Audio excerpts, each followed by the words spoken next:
Bismillahirrahmanirrahim. Assalamualaikum warahmatullahi wabarakatuh. Alhamdulillah alladzi an'ama alaina bi ni'matil iman wal islam. Asyhadu an la ilaha illallah wahdahu la syarikalah wa asyhadu anna Muhammadan abduhu wa rasuluh la nabiyya ba'da. Allahumma salli ala Muhammad wa ala alihi wa ashabihi ajma'in. Amma ba'du. Qala Allah subhanahu wa ta'ala fi kitabil karim. A'udzu billahi minasy syaithanir rajim. Bismillahirrahmanirrahim. Ya ayyuhalladzina amanu kutiba alaikumus syiyam kama kutiba alal ladzina min qablikum la'allakum tattaqun. Bapak-bapak, ibu-ibu, saudara-saudara sidang jamaah salat Isya yang dimuliakan oleh Allah. Pertama-tama mari kita panjatkan rasa syukur yang sedalam-dalamnya kehadirat Allah Subhanahu wa ta'ala, bahwa malam ini adalah malam pertemuan kita dengan bulan suci Ramadan. Karena maghrib tadi merupakan petunjuk bahwa kita telah masuki bulan suci Ramadan. Bulan di mana kita diwajibkan oleh Allah Subhanahu wa ta'ala untuk berpuasa syam selama sebulan penuh dengan segala ritual atau ibadah yang terkait dengannya. Ibadah ini adalah satu ibadah yang dikenal oleh umat manusia sejak awal keberadaannya sampai di akhir zaman.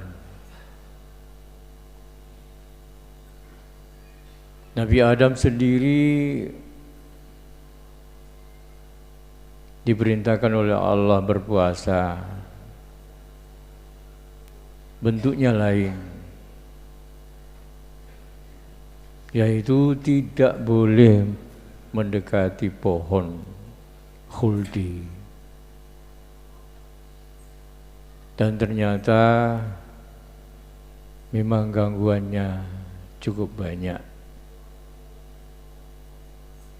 sehingga akhirnya terkecoh oleh gangguan iblis dan setan,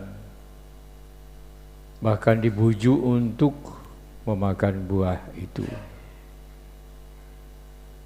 Itu cara berpuasa yang diberikan kepada nenek kita Adam alaihissalam. Tetapi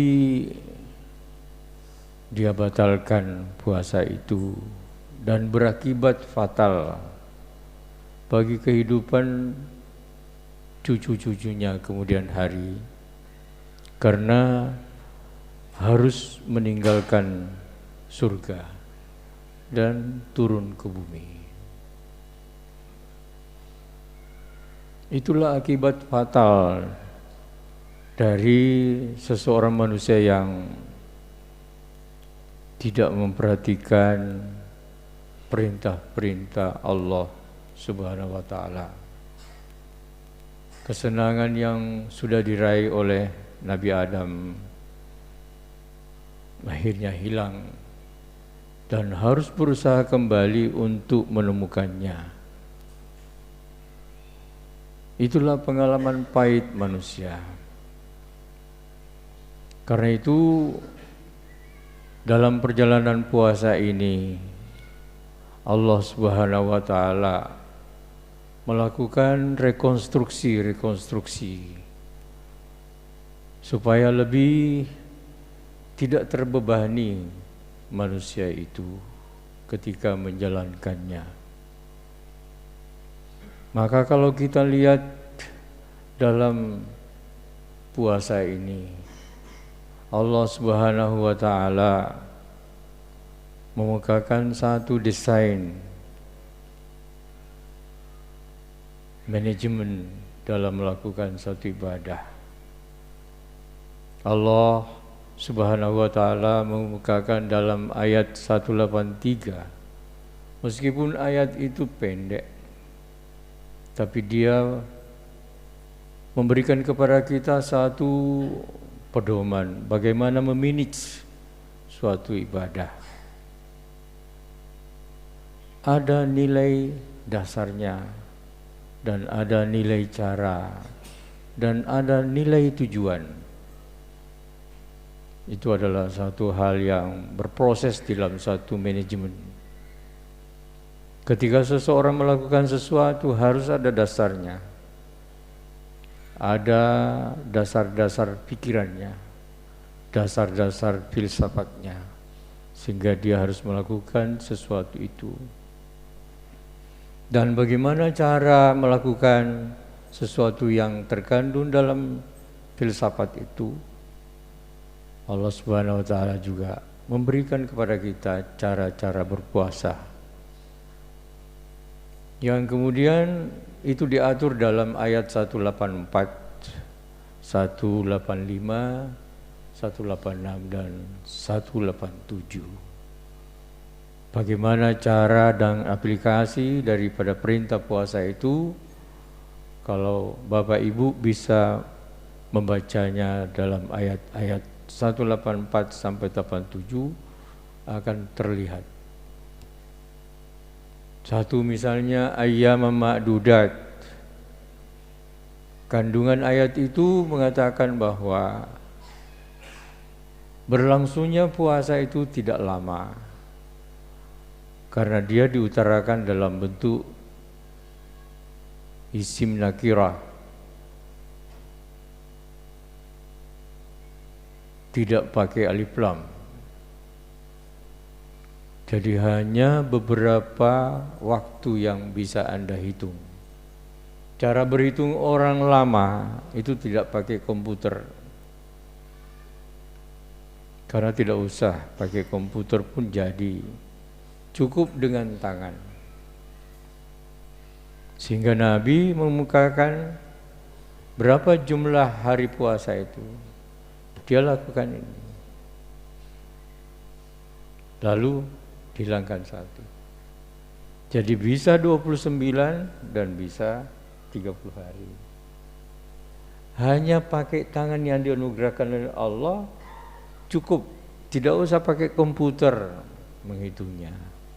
Itulah makna ayyam ma'dudat. Karena itu ketika kita menyambut Ramadan malam ini, jangan ada kesan bahwa puasa yang diwajibkan oleh Allah Subhanahu wa taala itu adalah satu beban yang berat. Bukan. Sebab kenyataannya nanti kita menjalankan puasa itu pada awal-awalnya saja yang berat. Bangun makan sahur. Iya. Itu yang paling berat, mana ngantuknya. Jadi sambil makan ngantuk-ngantuk.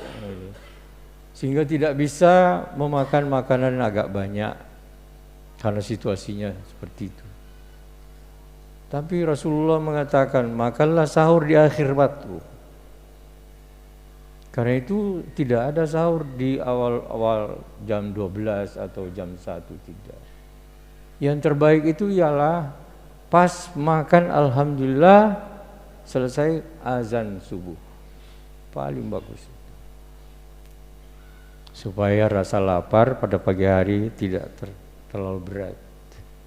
Insya Allah 2-3 hari sudah beradaptasi perut itu. Dan perut itu sangat pintar beradaptasi. Dia akan menerima nasi goreng, dia akan menerima apa. Itu perut itu. Tidak dikasih makan pun juga dia akan terima. Dia akan mengeluarkan energi. Itulah badan kita. Ayyam ma'dudat. Dalam keadaan-keadaan tertentu, Kalau memang harus tidak bisa berpuasa, Allah pun juga memberikan sinyal. Sinyalnya ialah faman kana minkum maridha aw ala safarin faidatum min ayyamin ukhra. Kalau Anda dalam keadaan perjalanan dan sulit untuk berpuasa, silakan berbuka. Kalau Anda sakit dan sakit yang membuat kalau Anda berpuasa semakin bertambah sakit, tidak usah puasa. Cuma ganti, hitunglah berapa hari kita lalu diganti pada hari yang lain di luar bulan Ramadan. Kemudian orang yang memang sudah sulit berpuasa karena ketuaan, karena situasi-situasi tertentu seperti melahirkan, itu pun juga diperhatikan oleh Allah, tidak usah puasa. Bahkan kalau tidak bisa menggantinya, cukup dengan membayar fidyah. Itu orang miskin, memberi makan orang miskin. Tapi Tuhan menutupnya dengan kata-kata wa antasumu khairul lakum. Kalau kamu bisa mengatasi kesulitan-kesulitanmu itu lalu berpuasa, itu lebih baik. In kuntum ta'lamun. Jika kamu mau memahami. Jika kamu mau memahami. Hebatnya ayat itu. Renungilah ayat-ayat Allah ini. Kemudian Allah Subhanahu wa taala mengatakan bahwa bulan puasa itu bukan bulan biasa. Tapi sebuah bulan yang ditunjuk oleh Allah Subhanahu wa taala sebagai momentum bagi seluruh manusia. Karena apa? Di dalam bulan Ramadan inilah Allah Subhanahu wa taala menurunkan kitab suci Al-Qur'an yang merupakan pedoman bagi kita. Karena itu tidak heran setiap bulan Ramadan orang merujuk kembali dengan tadarus untuk mendapatkan petunjuk-petunjuk bagaimana hidup sebenarnya menurut Al-Quran. Bukan bagaimana mati sebenarnya, bukan bagaimana hidup di dunia ini. Itulah Al-Quran. Bagaimana menunaikan nikah yang mau nikah. Ada aturannya. Bahkan kalau kita telusuri di dalam Al-Quran itu ada surat An-Nisa, tapi tidak ada surat Ar-Rijal. Suatu surat yang melakukan pemberontakan terhadap sistem sosial yang berlaku di zaman jahiliyah. Bahwa wanita itu bukan seperti itu sikapnya seorang laki-laki terhadap wanita. Wanita punya esensi yang perlu dihormati oleh laki-laki. Karena itu bersyukurlah kaum wanita bahwa Islam telah mendudukkan Anda semua pada tingkat kehormatan yang luar biasa. Menyuruh semua orang laki-laki menghormati Anda yang tadinya tidak menghiraukan Anda. Itu surat An-Nisa mendudukkan kembali bahwa wanita itu bukan konco wingking, apa itu bahasa Jawa ya, konco wingking, bukan. Tapi adalah teman yang bekerja sama-sama dan menciptakan hidup yang diridai oleh Allah Subhanahu wa taala.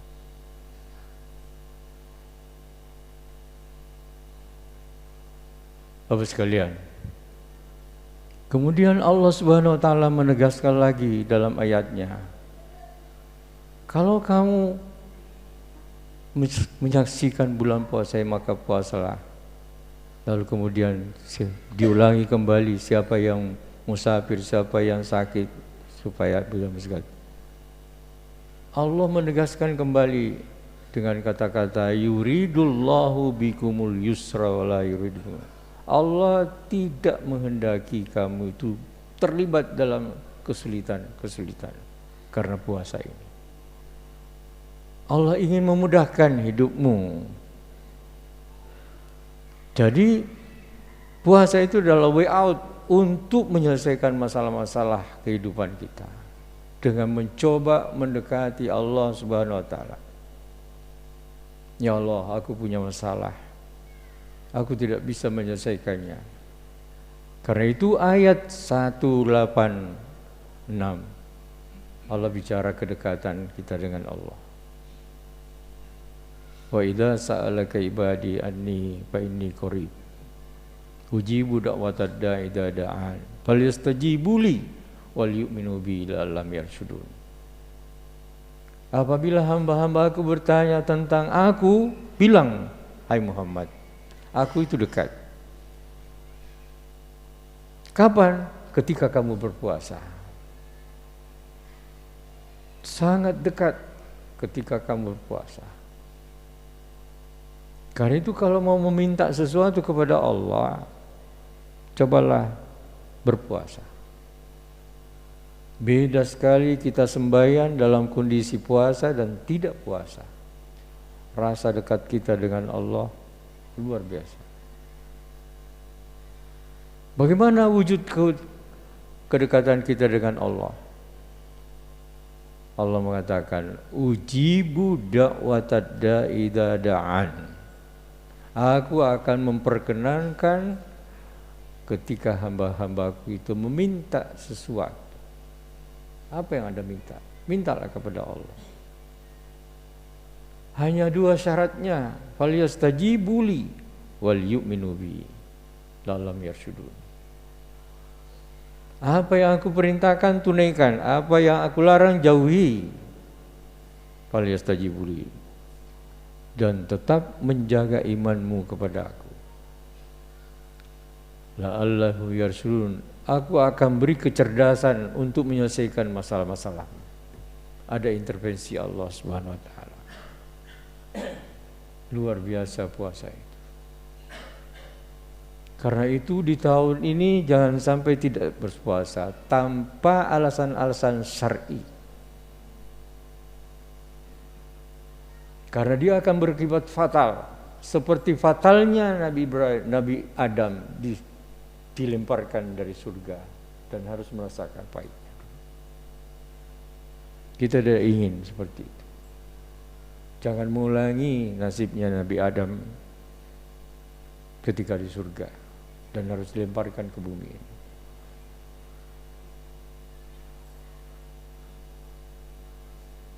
Kemudian Allah menutupnya di ayat 187 tentang teknik-teknik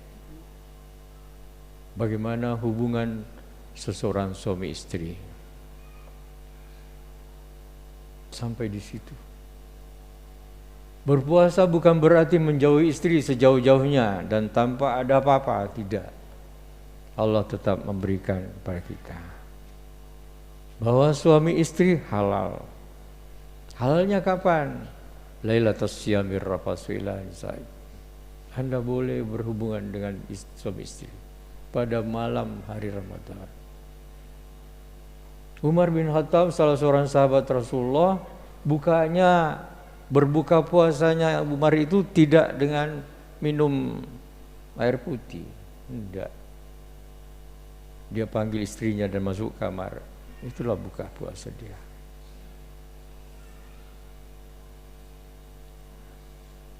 Halal. Uhilla lakum lailatas siyami rafasu ila nisaikum. Di malam hari Ramadan Allah boleh membolehkan kita berhubungan suami istri. Sampai-sampai Tuhan mengatakan, alimallahu annakum kuntum takhtanu anfusakum fataba alaikum wa fa'amkum. Allah tahu apa yang ada dalam hatimu. Udahlah, aku tahu, kata Allah. Maka karena itu kalau kamu lakukan ini, Allah memberi taubat padamu karena bukan dosa. Fataba alaikum wa fa'amkum. Aku memberi maaf. Silakan. Fal ana bashiruhunna, maka sekarang gaulilah istri-istri kamu itu di malam bulan Ramadan itu. Di siang hari kamu tidak boleh, karena itu larangan. Jadi sejak makan sahur, selesai makan sahur, sudah itu tidak boleh lagi sampai maghrib. Sesudah maghrib buka puasa boleh dengan istri. Umar pun juga melakukan seperti itu. Itu penuh tuntunan. Wa kulu washrabu hatta yatabayyana al-khaytul abyadu minal khaytil aswadi minal fajr. Makalah dan minumlah sampai jelas antara benang putih dengan benang iram, benang hitam dengan benang putih. Artinya sudah mulai ada fajar, yaitu pada saat azan subuh.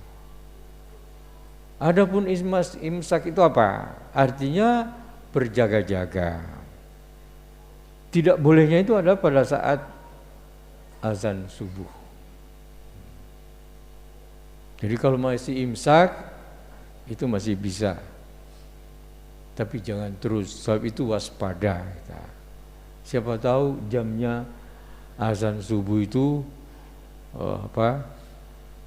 lewat, nah, bahaya itu, bisa merusak puasa kita. Karena itu hati-hati. Jadi imsak itu berhati-hati. Jadi sudah mulai kita meninggalkan makan minum imsak itu. Kemudian jangan mempergauli istri ketika sudah imsak. Udah sampai maghrib. Itulah Allah Subhanahu wa taala yubayyinullahu ayatihi linnas fala taqrabuha. Allah Subhanahu wa taala menunjukkan tanda-tandanya dalam ayat-ayatnya itu, maka janganlah kamu dekati. Mudah-mudahan kita semua menjadi orang yang bertakwa di sisi Allah Subhanahu wa taala. Mudah-mudahan kita tetap sehat walafiat dalam menjalankan ibadah sebulan ini, dan kita kembali menemukan diri kita yang sejati, yaitu Idul Fitri, insyaallah. Assalamualaikum warahmatullahi wabarakatuh.